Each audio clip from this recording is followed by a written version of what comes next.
Hello, say cheers. ഇന്നത്തെ recipe strawberry കേക്കാണ്. Eggless strawberry cake. ആദ്യം ഒരു കേക്ക് ടിൻ എടുത്തിട്ട് എല്ലാ സൈഡും ഉൾവശത്ത് ബട്ടർ തേച്ച് കൊടുക്കണം. അതിൻ്റെ ഉൾവശത്തെ ബേസിൽ ഒരു ബട്ടർ പേപ്പർ വിരിച്ച് കൊടുത്തിട്ട് അതിൻ്റെ മുകളിൽ കുറച്ച് ബട്ടർ തേച്ച് കൊടുക്കുക. ഇനി ഒരു വലിയ പാത്രം എടുത്ത് അതിനെ അടച്ച് വെച്ച് ഒരു മീഡിയം ഫ്ലെയിമിൽ വെച്ചിട്ട് 10 മിനിറ്റ് പ്രീ ഹീറ്റ് ചെയ്യണം. ഈ പാത്രം നമ്മുടെ കേക്ക് ടിൻ്റെ അനുസരിച്ച് ഉണ്ടായാൽ മതി. കേക്ക് ടിൻ ഇറക്കി വെക്കുമ്പോൾ ഇതിൻ്റെ ഉള്ളിലേക്ക് സൈഡിൽ കുറച്ച് ഗ്യാപ്പ് വേണം. അതുപോലത്തെ ഒരു പാത്രം എടുക്കുക, അല്ലെങ്കിൽ പ്രഷർ കുക്കർ എടുത്താലും മതി. പ്രഷർ കുക്കർ ഉപയോഗിക്കുമ്പോൾ ഗ്യാസ്കറ്റും വിസിലും മാറ്റി വെക്കണം.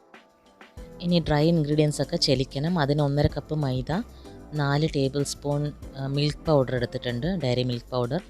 വിപ്പിംഗ് ക്രീം ഒഴിച്ച് ബാക്കി എല്ലാ ഇൻഗ്രീഡിയൻസും നിർബന്ധമായി റൂം ടെമ്പറേച്ചർ ആയിരിക്കണം കേട്ടോ. 1 teaspoon baking powder, 1/2 teaspoon baking soda, 1 നുള്ളു ഉപ്പ്. ഇതെല്ലാം കൂടി നമ്മളൊരു 3 പ്രാവശ്യമെങ്കിലും ചലിച്ചെടുക്കണം.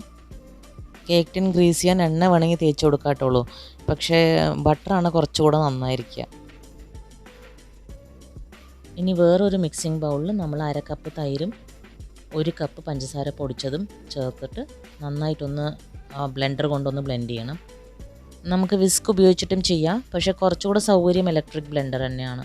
ഒരു 2 മിനിറ്റ് ഇതിനെ ബ്ലെൻഡ് ചെയ്തെടുത്ത ശേഷം അതിലേക്ക് ഒരു 1/4 കപ്പ് ഫ്ലേവർ ഇല്ലാത്ത ഓയിൽ, സൺഫ്ലവർ ഓയിലോ റൈസ് ബ്രാൻ ഓയിലോ ഒക്കെ ചേർത്ത് കൊടുക്കാം. റിഫൈൻഡ് ഓയിലിന് പകരം ബട്ടറോ അല്ലെങ്കിൽ പകുതി എണ്ണയും പകുതി ബട്ടറും ചേർത്ത് കൊടുത്താലും മതി. ഒരു 2 drop red gel colour use ചെയ്തിട്ട്, ഏതെങ്കിലും ഫുഡ് കളർ യൂസ് ചെയ്താൽ മതി. എന്നിട്ട് നന്നായിട്ട് ഒന്നും കൂടെ ബ്ലെൻഡ് ചെയ്തെടുക്കണം. സ്ട്രോബെറി കേക്ക് ആയതുകൊണ്ട് ഞാൻ ഈ ചുവന്ന കളർ യൂസ് ചെയ്തു, പിങ്കോ റെഡോ യൂസ് ചെയ്യാം.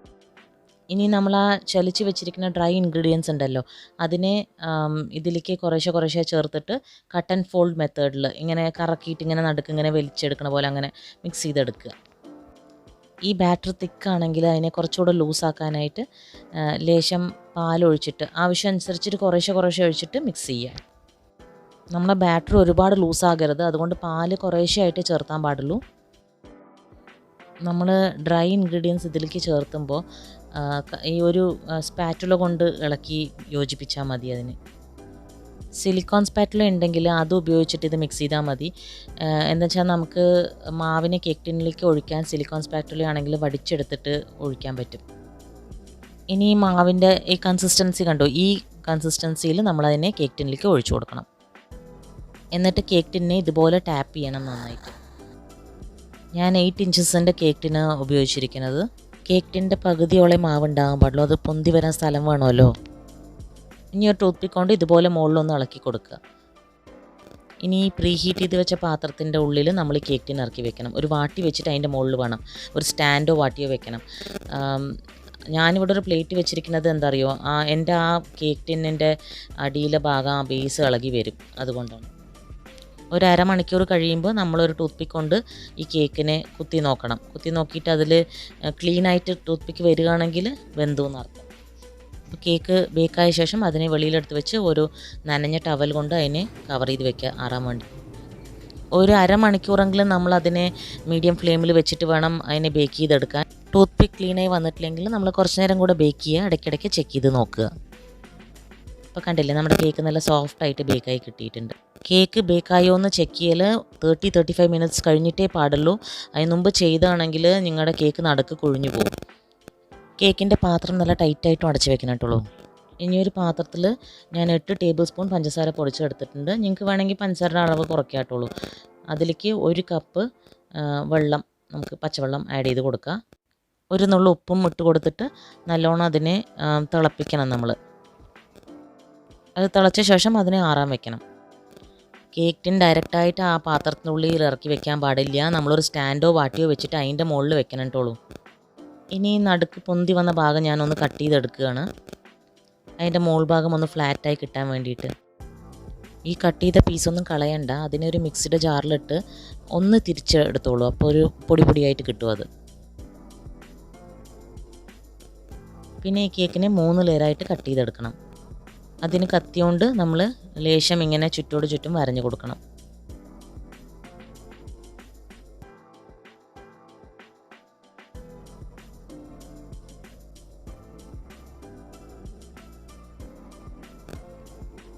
ഇനി നമ്മളൊരു നൂലെടുത്തിട്ട് ഇതുപോലെ ആ വരഞ്ഞ ഭാഗത്തൊന്ന് കയറ്റി കൊടുക്കണം.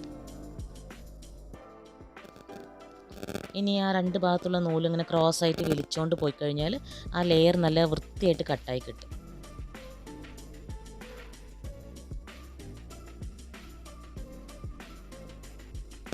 അതേപോലെ അടുത്ത ലെയറും കട്ട് ചെയ്തെടുക്കണം.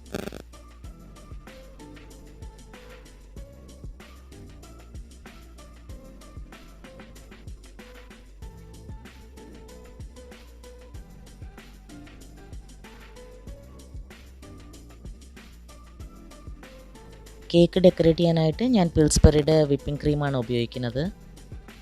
വിപ്പിംഗ് ക്രീം നല്ലോണം കുലുക്കിയിട്ട് വേണം അതിനെ ഉപയോഗിക്കാൻ.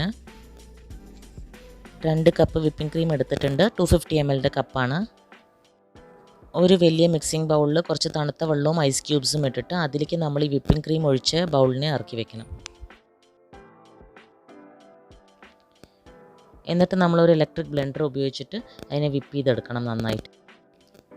ആദ്യം ഫസ്റ്റ് ലെവലിലിട്ടിട്ട് ഒരു 2 മിനിറ്റ് വിപ്പ് ചെയ്യുക, പിന്നെ സെക്കൻഡ് ലെവലിലിട്ട് 2 മിനിറ്റ് വിപ്പ് ചെയ്യുക, പിന്നെ ഹൈ സ്പീഡിലിട്ടിട്ട് വിപ്പ് ചെയ്തെടുക്കണം. മൊത്തത്തിലൊരു 10-12 മിനിറ്റ് എടുക്കും ഈ 2 കപ്പ് വിപ്പായി കിട്ടാൻ. ഇതുപോലെ നല്ല തിക്കായിട്ട് വരും. കയ്യിലോണ്ട് എടുത്ത് കുടഞ്ഞാലും അതങ്ങോട്ട് പെട്ടെന്ന് വീഴില്ല. ഈ പാത്രം നമ്മളിങ്ങനെ കമത്തി പിടിച്ചാലും അത് വീഴില്ല.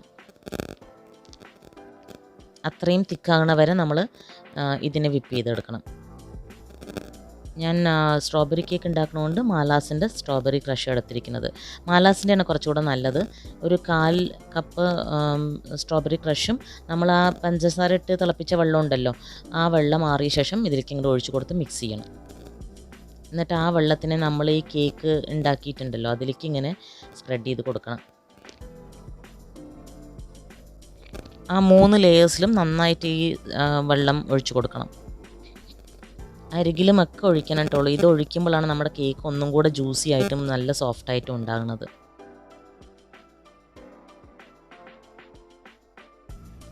ഇനി ഒരു ടേൺ ടേബിൾ എടുത്ത് അതിൻ്റെ മുകളിൽ ഒരു കേക്ക് ബോർഡ് വെച്ച് കൊടുക്കണം. അതിന് മുമ്പ് നമ്മളൊരു ഡിസ്പോസിബിൾ പൈപ്പിംഗ് ബാഗ് എടുത്തിട്ടുണ്ട്. അതിനെ ഒരു ഗ്ലാസ്സിലേക്ക് ഇറക്കി വെച്ചിട്ട് അതിൽ നമ്മൾ വിപ്പിംഗ് ക്രീം നിറച്ചു. എന്നിട്ട് അതിൻ്റെ അടിഭാഗം കുറച്ച് കട്ട് ചെയ്ത് കൊടുക്കണം. ഇനി ആ കേക്ക് ബോർഡിൽ കുറച്ച് വിപ്പിംഗ് ക്രീം തേച്ച് കൊടുത്തിട്ട് നമ്മൾ ഈ 3 ലെയർ കട്ട് ചെയ്ത് വെച്ചിട്ടില്ല, അതിൽ ആ നടുക്കത്തെ ലെയറിനെ ആദ്യം വെച്ച് കൊടുക്കണം. എന്നിട്ട് ഈ പൈപ്പിംഗ് ബാഗിലുള്ള വിപ്പിംഗ് ക്രീമിനെ അതിലേക്ക് മുഴുവൻ സ്പ്രെഡ് ചെയ്യും. ഇനി പൈപ്പിംഗ് ബാഗ് വെച്ച് ചെയ്യേണ്ടെന്നുണ്ടെങ്കിൽ നമുക്ക് വേണമെങ്കിൽ വെറുതെ അതിൽ കുറച്ച് വിപ്പിംഗ് ക്രീം ഒരു കയ്യിലോണ്ട് ഇട്ട് കൊടുത്തിട്ട് നമ്മൾ ഈ പാലറ്റ് നൈഫ് കൊണ്ട് അതിനെ ഒന്ന് സ്പ്രെഡ് ചെയ്ത് കൊടുക്കാം. ടേൺ ടേബിളിനെ പതുക്കെ തിരിച്ചുകൊണ്ട് നമ്മൾ പാലറ്റ് നൈഫ് ഉപയോഗിച്ചിട്ട് ഈ കേക്കിൽ വിപ്പിംഗ് ക്രീം സ്പ്രെഡ് ചെയ്ത് കൊടുത്തുകൊണ്ടിരിക്കണം. പിന്നെ അതിൻ്റെ മുകളിൽ കുറച്ച് സ്ട്രോബെറി ക്രഷ് നമ്മൾ വെള്ളത്തിൽ ചേർത്തതല്ല, ഇത് ഡയറക്റ്റായ ക്രഷ് മാത്രം അതിൽ തേച്ച് കൊടുക്കണം. ഞാൻ അതിൻ്റെ മുകളിൽ കുറച്ച് ടൂട്ടി ഫ്രൂട്ടിയൊക്കെ ഇട്ട് കൊടുത്തു. അതൊക്കെ നമ്മുടെ സൗകര്യമാണ്, എന്ത് വേണമെങ്കിലും നമ്മൾ ഇട്ട് കൊടുക്കുക.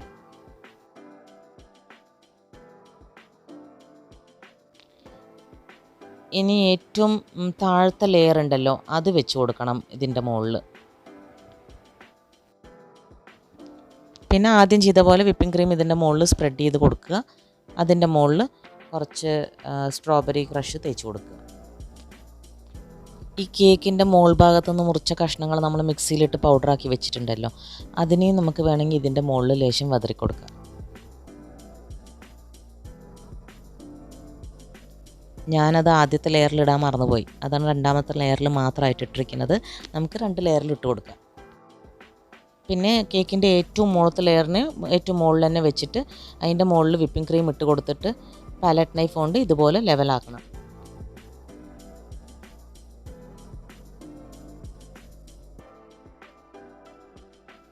ഇനി ബോർഡിൻ്റെ സൈഡിലൊക്കെ വിപ്പിംഗ് ക്രീം ആയിട്ടുണ്ടല്ലോ, അതിനെ നമ്മൾ ഒരു ടിഷ്യൂ എടുത്ത് തുടച്ച് വൃത്തിയാക്കണം.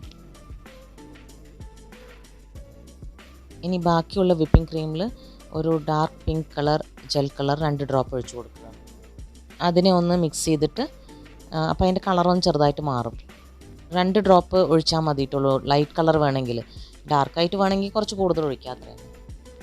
ഒരു പൈപ്പിംഗ് ബാഗ് എടുത്തിട്ട് അതിലേക്ക് നമ്മൾ ഒരു സ്റ്റാർ നോസിൽ ഇട്ട് കൊടുക്കുകയാണ്. നോസിലൊക്കെ നമ്മുടെ ഇഷ്ടമുള്ളത് ഇട്ട് കൊടുക്കുക. പല ഡിസൈൻസ് ഉള്ള നോസിൽ കിട്ടും, പക്ഷേ ഈ സ്റ്റാർ നോസിലാണ് കോമൺ ആയിട്ട് എല്ലാവരും ഉപയോഗിക്കുക. പൈപ്പിംഗ് ബാഗിൽ ഈ നോസിലിനെ ഇട്ടിട്ട് നമ്മൾ അതിൻ്റെ അടിയത്തെ ഭാഗം ഒന്ന് കട്ട് ചെയ്ത് കൊടുക്കണം. അതിനെ നമ്മളൊരു കപ്പിലിറക്കി വെച്ചിട്ട് ഈ ജെൽ കളർ കുറച്ച് അതിലേക്ക് ഒഴിച്ചു കൊടുത്തിട്ട് അതിനെ ഇതുപോലെ ഒന്നിങ്ങനെ മൊത്തം കവറിലൊന്നിട്ട് സ്മഡ്ജ് ചെയ്യണം.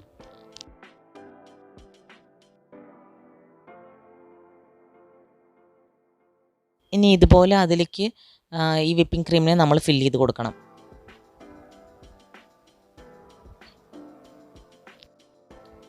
ഇപ്പം നമുക്ക് കേക്കിൽ ഇഷ്ടമുള്ള ഡിസൈൻ ഉണ്ടാക്കാം.